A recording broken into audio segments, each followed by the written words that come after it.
مسائل سے جب دوچار ہوتے ہیں تو پھر انہی بزرگوں کی باتیں ان کو یاد آتی ہیں۔ تو اس طرح میری بہنیں اور بیٹیاں سختی سے اس پر عمل کریں کہ وہ اپنے بالوں کو کھلا مت چھوڑیں اور اپنے بالوں کو ننگا نہ کریں، اپنے سر پر دوپٹہ لیں اور پردے کی پاسداری کریں، پردے کی خاص اہتمام کیا کریں، اور بچوں کو، چھوٹے بچوں نومولود خاص طور پہ، ان کو مغرب کے بعد گھروں سے باہر مت نکالا کریں اور اس طرح چھت کے اوپر ان کو نہ بھیجا کریں۔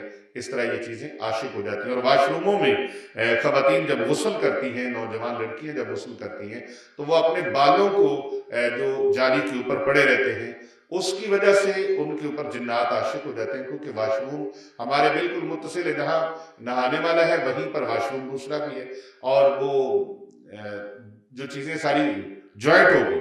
اب ان کی وجہ سے کیا، نبی کریم صلی اللہ علیہ وآلہ وسلم نے فرمایا کہ جب بھی تم رفع حاجت کے لیے جاؤ تو یہ دعا پڑھ لیا کرو: اللہم انی اعوذ بک من الخبث والخبائث۔ یہ دعا پڑھنے سے صحابہ کرام نے عرض کیا یا رسول اللہ کیا ہوگا؟ آقا علیہ الصلوۃ والسلام نے ارشاد فرمایا کہ یہ دعا پڑھنے سے جنات جو ہیں، شیاطین جو ہیں، وہ آپ کو نقصان نہیں پہنچا سکیں گے۔ ملائکہ تلواریں لے کے، فرشتے تلواریں لے کے تمہاری نگہبانی کے لیے کھڑے ہو جائیں گے اور وہ آپ کو نقصان نہیں پہنچا سکیں گے۔ اس کا مطلب یہ ہوا کہ واش رومز کے اندر، رفع حاجت، قضاء حاجت والی جگہ کے اندر شیاطین موجود ہوتے ہیں۔